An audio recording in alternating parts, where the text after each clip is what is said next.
Hey everyone, welcome to episode 8 of my Baldur's Gate 3 report cards.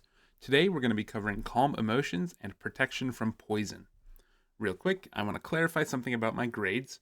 I am mostly considering every spell as if you're not casting them from scrolls. I've seen a lot of comments about scroll usage and those are valid and helpful, but do not go into my rating.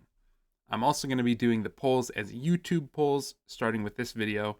They're going to go up one per day, one day after the video goes out, so that I don't spam you all. I'll keep the straw poll links active for the old spells, and we'll use those. Let's get started today with calm emotions. Calm emotions. Humanoids can't be charmed, frightened, or become enraged. This costs your action.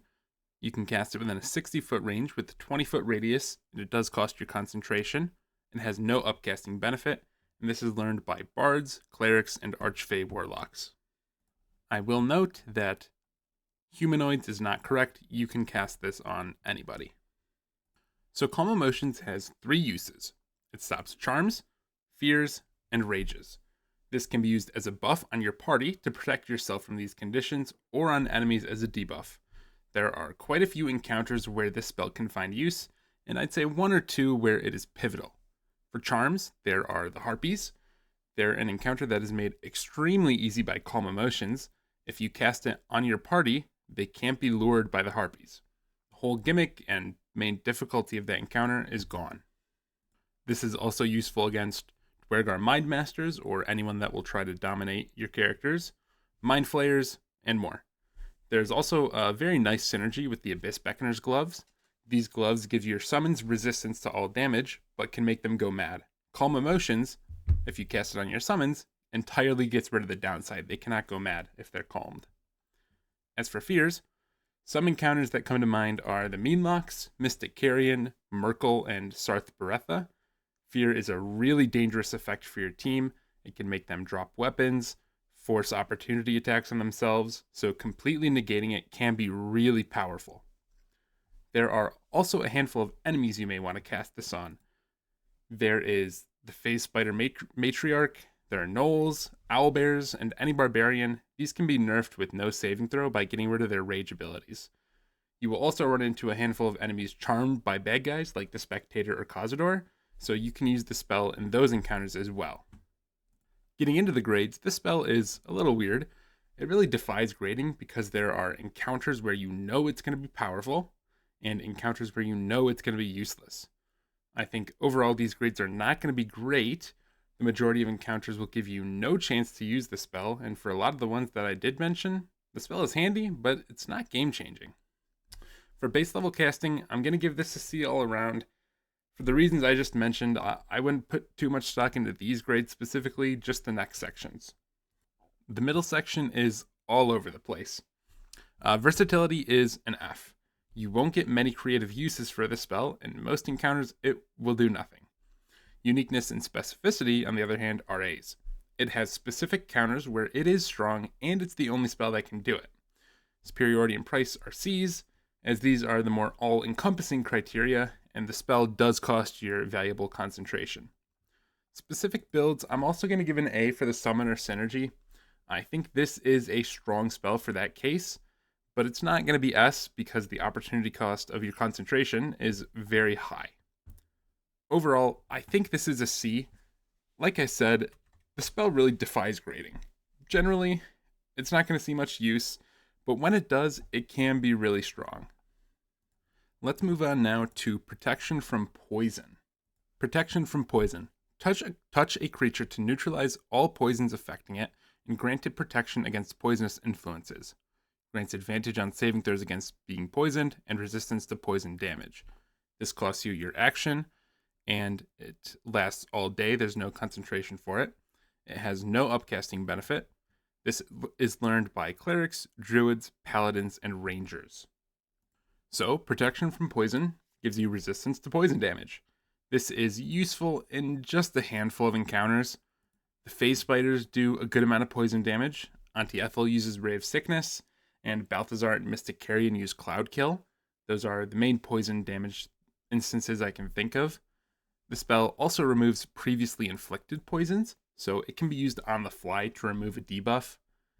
It will also give you advantage on saving throws against Cloud Kill, Stinking Cloud, and any other poison condition, which do mostly just come up in the same encounters. There are also ghasts occasionally that you will fight that will try to make you nauseous. All in all, this really isn't a great buff. And if you use elixirs, you're going to get the same and more from an elixir of poison resistance. It gives complete immunity to the poison condition, not advantage on saves. You also become entirely immune to Cloud Kill. Hero's Feast also does this, so in the late game, you wouldn't really ever need this spell. The grades are going to be pretty rough for this one. I've given it Fs almost all around. I gave it a D in specificity and price as a little bonus. There are a handful of encounters where this effect will be good. They're just so rare, and the buff is so nice. It's nice, but it's not incredible by any means. Price is a D because it is a day-long buff with no concentration, which I do really like, but again, I wish it was stronger. It's a nice buff for a handful of encounters. It's not even that good of a buff, and I don't know, you're not going to get much use out of it. Like, maybe if you have some really weird pathing where you do Balthazar, Anti-Ethel, and the Face Spiders all in the same long rest, you can get some good value out of it, but it's really tough. Overall, this is going to be joining our many friends in F tier that we've had in this list so far. Let's jump over to that tier list to put these spells in. All right, so Calm Emotion. We'll do Protection from Poison first. So this is definitely above Barkskin. I think it's above Dark Vision. It's, I don't know, maybe I saw some comments on Dark Vision about how sometimes you want to keep areas obscured, like you don't want to use the light spell, the light cantrip, or, you know, any other thing, like if you're playing a Shadow Monk or using Shadow Blade or something. And I do think in that case, maybe Dark Vision has a little bit of a place, so I am going to move that above Rave Enfeeblement. And I think I'm going to put Protection from Poison above it as well. I don't think Protection from Poison is really any good, but again, you know, resistance to poison is nice when it comes up. So, and I think Rave Enfeeblement is really hard to get used out of, so I'll put it above there. Calm Emotions. This is another weird one going in C tier. All three of these have been pretty, I don't know, they're unique. They defy grading. I think I am going to put it last. In a typical playthrough for me, if I have a cleric, I'll probably cast Prayer of Healing once or twice. Calm Emotions, it's good. I will cast it in the Harpy fight. The rest of the encounters, you don't really need it. It's nice. It's definitely good to have, and it's good to have on the fly, right? You can use it reactively if you get charmed, but I think it doesn't come up enough for me to put it higher than Prayer of Healing, which I actually do use in my playthroughs pretty consistently. All right, that's what I've got planned for today. Thank you all for watching. I'm going to link the polls. They're not going to be released until a day and 2 days later, but I'll link them in the description, and when they're up, you can vote for yourself, and I'll put these into the community tier list as well. Thank you all for watching. Have a good one.